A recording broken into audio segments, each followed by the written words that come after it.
Hey everyone, Kyle once again, and welcome back to the next movie review for Halloween month. And, well, back to reviewing another M. Night Shyamalan movie. But, to your surprise and to my surprise, wow, I'm actually reviewing a movie that I actually did kind of like from M. Night, a new film. Which I did explain in past videos about it, though, but still, never reviewed it, though. So, today I'll be reviewing Knock at the Cabin. Knock at the Cabin, that was from 2023, directed by M. Night Shyamalan, and it stars Dave Bautista.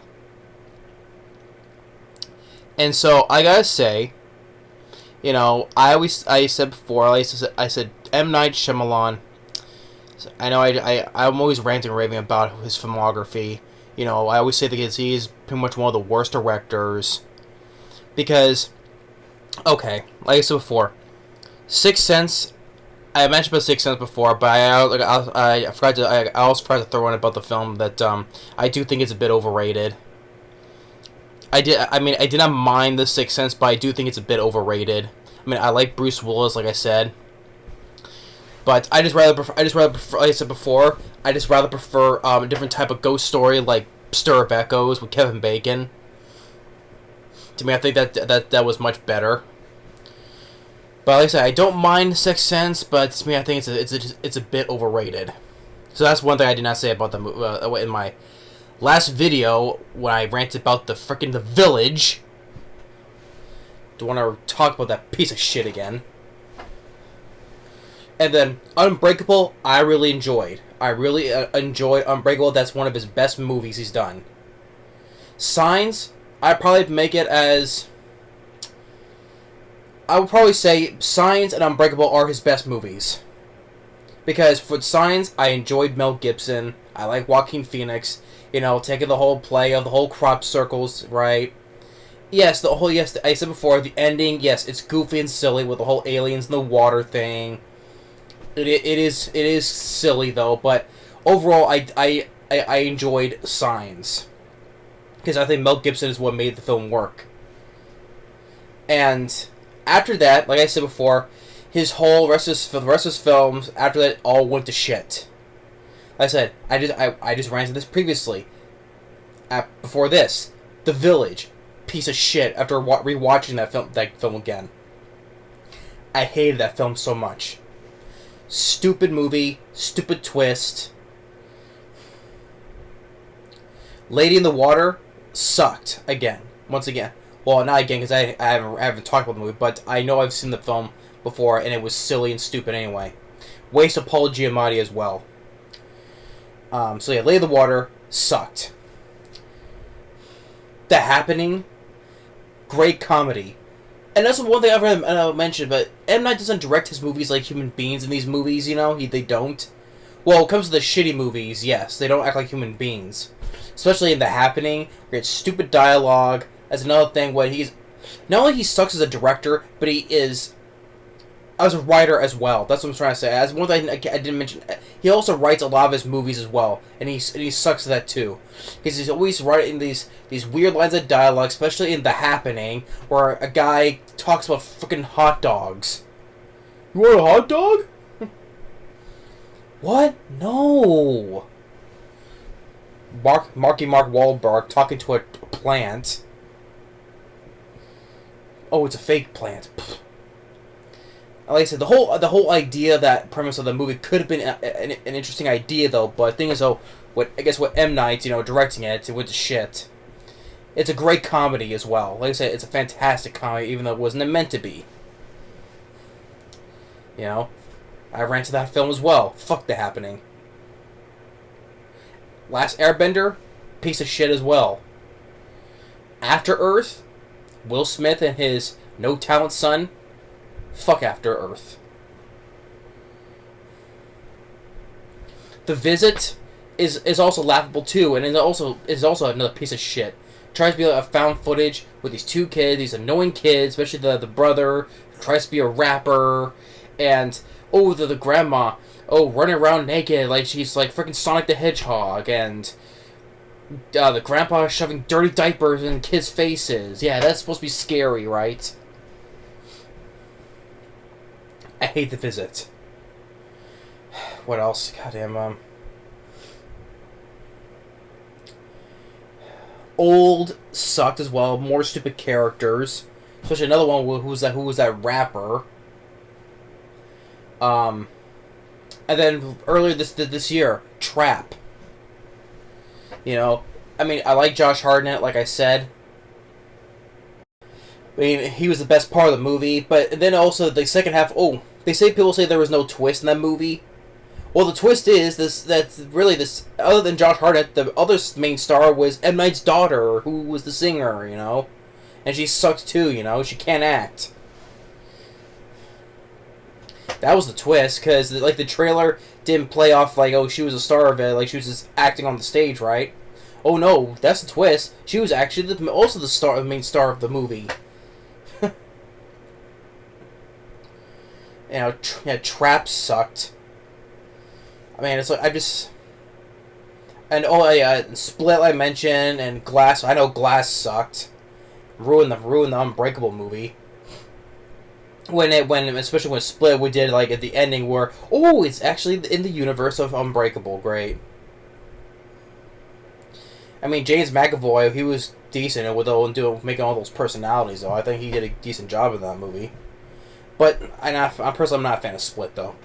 So overall, most of these movies, after he did Science, it all went to shit, you know. And then came this movie. When I saw the trailer for this movie, I was like, oh god, not another one, right? And then I thought... I thought when I see this film, it was gonna be another rant.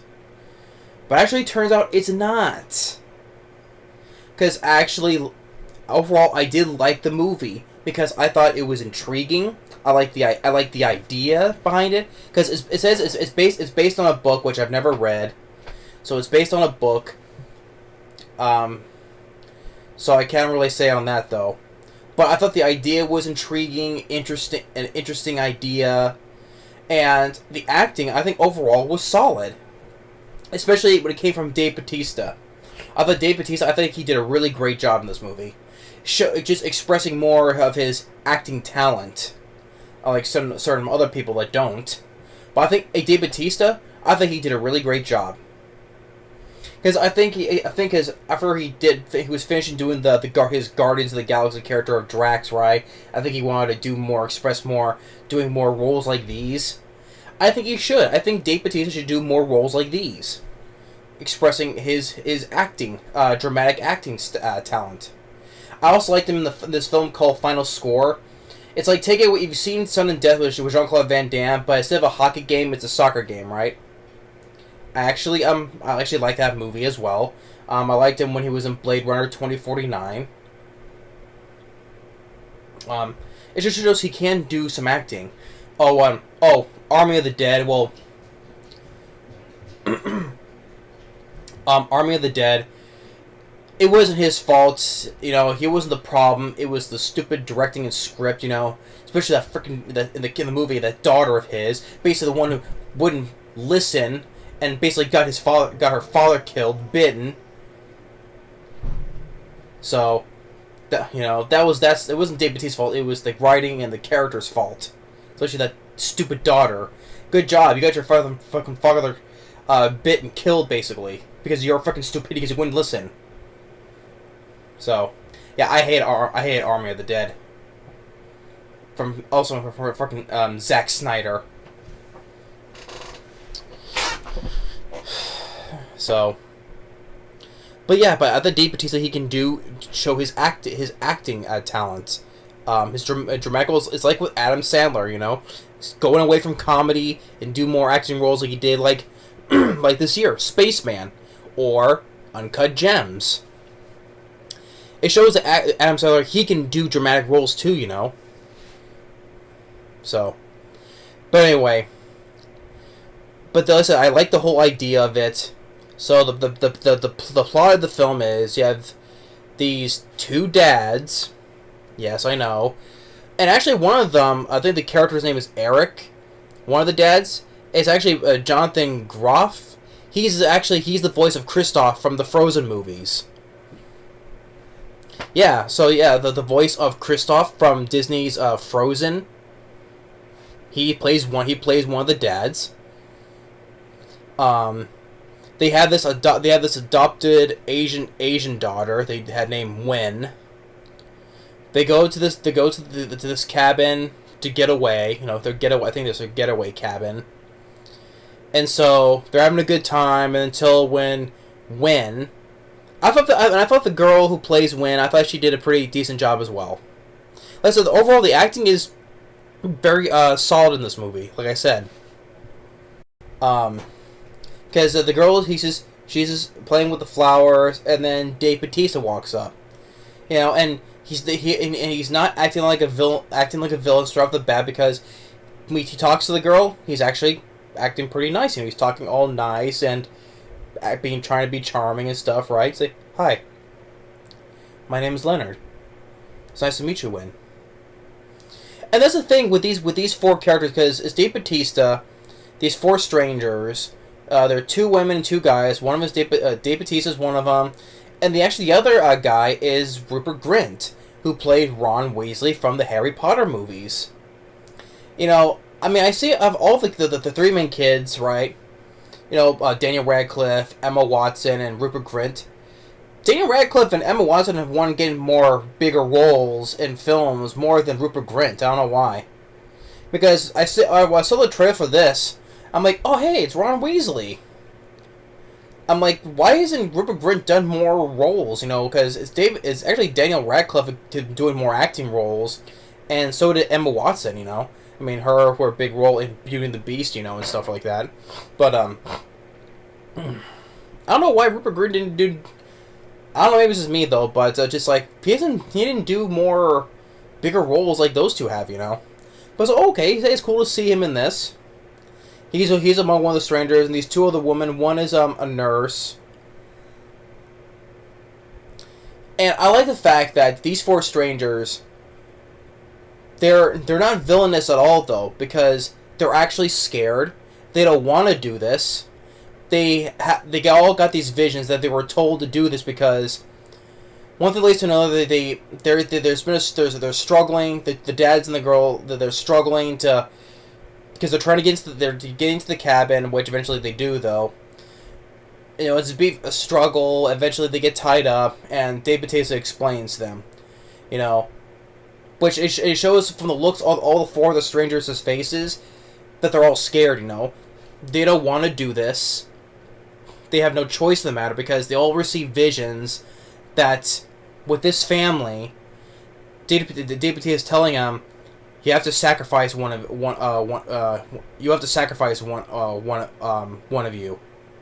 One of you in this family has to sacrifice each other. Make a sacrifice. If they don't, the world's gonna end. The apocalypse. And it's funny that the four strangers, they're kind of like making reminiscent of the four horsemen of the apocalypse. You know, the four horsemen. Which, they tried that with the X-Men movies, you know, with Apocalypse, you know, which, that was a piece of shit as well. Actually, I'd rather prefer, if it comes to the four horsemen of the apocalypse, I'd rather watch this movie than X-Men Apocalypse, actually. Because Apocalypse was a lame villain. Despite him being a very popular, memorable X-Men villain, though, and they made him a lame villain. He's an Ivan Ooze, that's what he is. But as I was saying, Dave Bautista explained, you know, the world's gonna end if one of you don't make a sacrifice. And at first, the one, I think it was Andrew, not Andrew Goff, who played Kristoff from Frozen. It's the other dad who is the non-believer. And Jonathan Groff, he's the one who does kind of believe in this. But I like the fact, like I said, that these four strangers, they don't know each other. They all just receive the visions. They have to do this. But like I said, they don't want to do this, but they don't have no choice. They have to.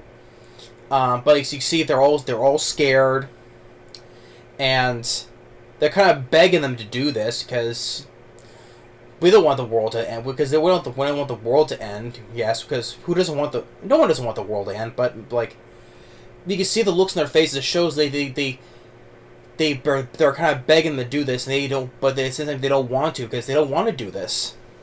They're just four complete strangers that was given that put in this very tough predicament. Because, yeah, if they don't do this, the world's gonna end. And because the other dad who doesn't believe in this, like, okay, like they look on the TV, right? And of course, eventually, one thing leads to another. One of the four strangers dies first, and that is Rupert Grint.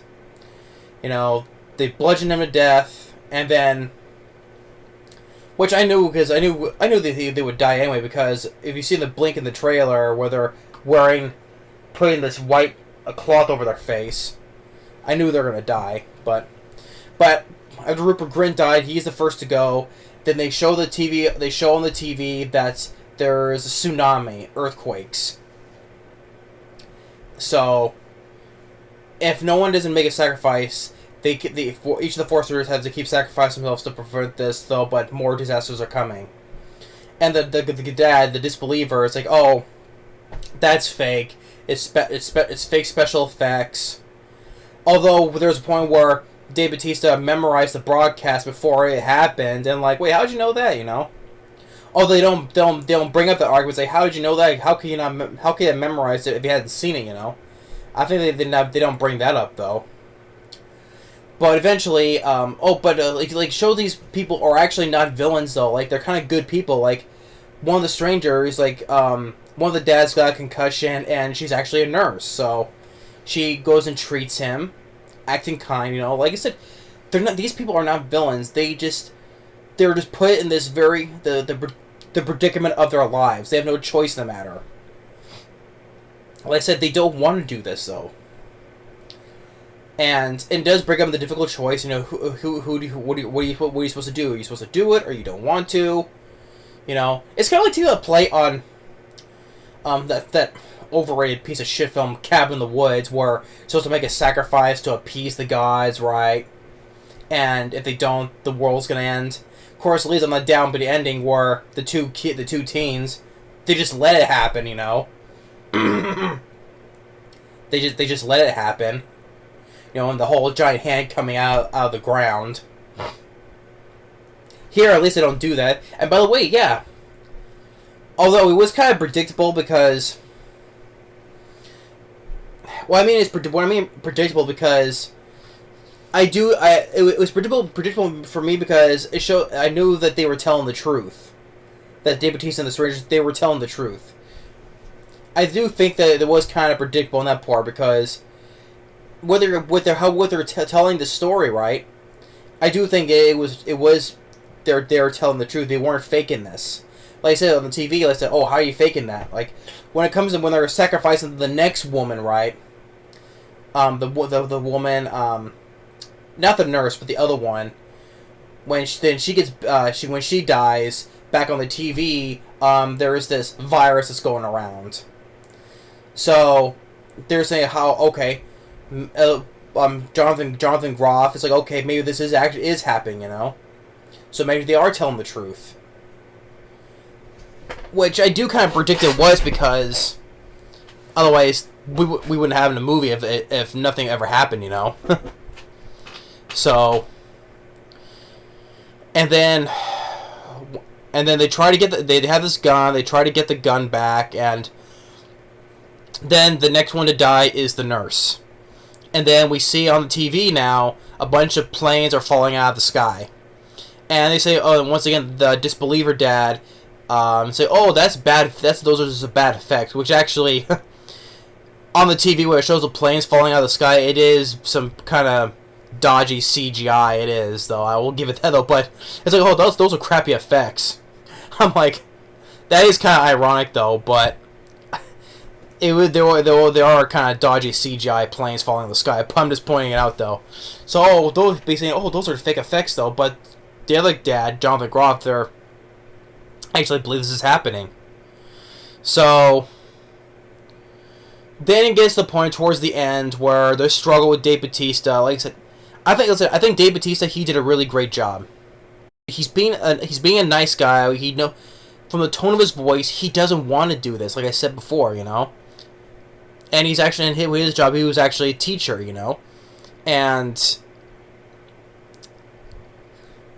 it shows that his acting, he can do dramatic roles like this, And then when he's struggling with the dads, and then comes to time where they're gonna need another sacrifice, and then I think Dave Bautista, okay, get into if there's any issues I have with the movie. Okay, first of all, I mentioned about the writing from M. Night though, but there's actually 3 writers. M. Night is one of them. These other two writers. One of them I think is Steve Desmond and Michael Sherman. They're the other 2 writers. There is some awkward lines of dialogue. The awkward lines of dialogue has to be from M. Night, because there was a dialogue that Dave Bautista says to the girl Wynn, and I was like, oh, scar, but he was like, if you look at my scar, like you can see it, if you look inside, my heart is broken. I'm like, no one doesn't really talk like that. They don't. I'm like, so there's certain awkward lines of dialogue, and there's some type of camera angles, like when the girl Wynn is talking to Dave Bautista, like the camera, she's talking like this, but yet it's like somewhere like a slight angle like this, When she's talking to Dave Bautista, it's the camera's on her face or Dave Bautista's face. It's kind of like they have it like slightly on an angle. I'm like, okay, this stuff has to be from M. Night, because the writers, if it is, okay, M. Night Shyamalan, please don't write anymore, please.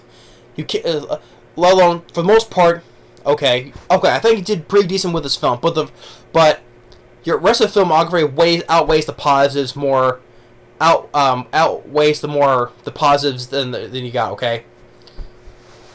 Like I said, just don't write anymore, because I think you can't write. I think that the rest of the writing of this film was good enough with those 2 writers.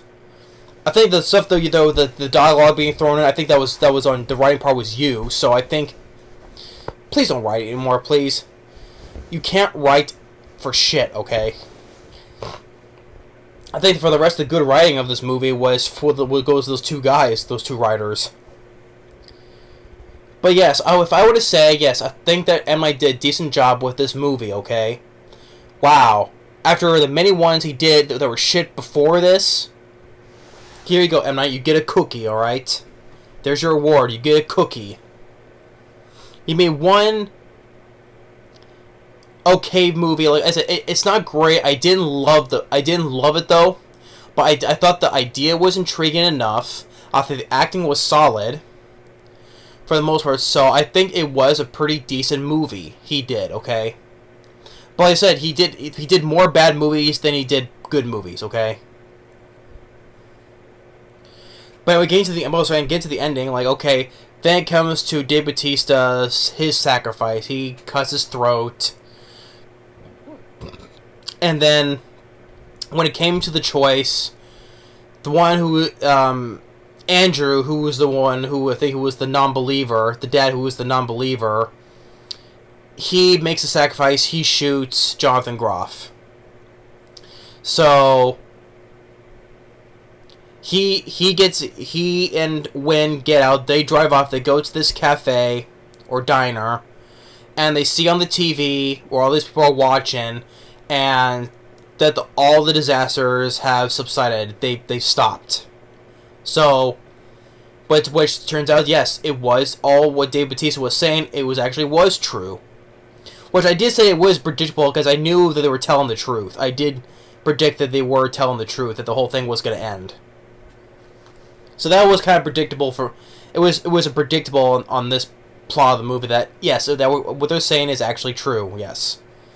Because, judging from when the Force Rangers arrive, like, they're acting all scared and seeing all these visions they had, showing what they show on the TV, like, if what Dave Bautista recorded, when he knew the dialogue before the broadcast said, right, I knew that he was telling the truth. So, because of the sacrificing Jonathan Groff, the world is saved now. All the disasters have stopped. The whole world has been saved. So after that, they drive off, and that's the end of the movie. So, yes, Knock at the Cabin, I actually did like. So, M. Night, here you go. You get a little golf clap. You did actually a decent movie for once. But then later this year, you go and make another crap film called Trap. So you go back, so make one decent movie, and then you go back into the shit again. I just can't wait to see what the film he's gonna do next is gonna be shit. I just can't wait. Because I know, because he's the one who funds his own movies. Okay, that's why he keeps on getting jobs, and not only that, he keeps on, and his family keeps getting involved as well. Like he puts his older daughter in his film Trap, which I'm sorry, yes, M Night's daughter in Trap. Yeah, she's pretty, but the thing is though, she can't act. Okay, she can't act. Maybe she's a decent singer because I don't know her as a singer, but to me, from what I saw in the movie, she can't sing in that movie. And then his other daughter goes and directs that movie called Watchers with Dakota Fanning, which to me I think it's like a knockoff of It Comes at Night. Another shitty, overrated horror film. So I don't know what the whole deal was. M. Night and his family. One of his daughters gets to direct another movie. He puts his daughter in another movie. His other daughter in his movie. But overall, all that aside, yes, I think Knock at the Cabin was an actually decent movie. Like I said, the acting was solid. Was pretty solid as enough. I thought, especially Dave Bautista, I thought he did a really great job in this movie. In his dialogue and selling what they're in the exposition that he's telling. I thought the idea was interesting. Like I said, I haven't read the book, though, so I can't say it. But as the film itself, I thought the idea was interesting. And I thought that Jonathan Groff, I was like, hey, cool, it's Kristoff from Frozen. But I thought he also did a pretty good job in the film. Same with the little girl as well. And as for the other dad as well, I forget the guy's name, though. But I thought their acting was decent enough as well. Rupert Grint was nice to see him until it was short-lived, though. But it's like he hasn't done much in it quite a while since the last time I saw him from Harry Potter. It's more Daniel Radcliffe and Emma Watson getting more movie roles. And I thought the other two women who were the strangers, the other one with the nurse, and the other woman, I thought they were also pretty decent as well. But it was Dave Bautista who was the star and role in this movie. I thought he was driving this movie for me. So yeah, but Emma Night. Yeah, he did a decent job directing this film, although despite this awkward camera angle right there, and some of the awkward dialogue, I'm like, M. Night, stay away from writing. You can't write, okay? Whatever the awkward dialogue there was, that was probably from you, not from the other two writers. Because I think the other two writers for the rest of the movie I thought was good. So, please, stop writing. You can't write, okay? Looking back on your filmography, for the most part, you can't direct shit anymore. Yeah, like I said, Sixth Sense, I think, is a bit overrated now. I enjoyed Unbreakable a lot. I like Signs. So, basically, it's Signs, Unbreakable, and this movie I thought were his best, or recently his best movies. Like I said, Sixth Sense, I just don't mind, but I think it's a bit overrated, though. So, I think Knock at the Cabin, I think has been decent enough for me to like. Okay, yes, I do like the movie. It's very decent. It's a decent movie. So hey, here at night you get another cookie. Here's a little golf clap, okay? But I'm not gonna kiss your ass too much because most of your movies still suck. Village, Lay in the Water, After Earth, Visit, Old. Like I said, I ranted on The Village previously. That's still one of your worst piece of shit movies.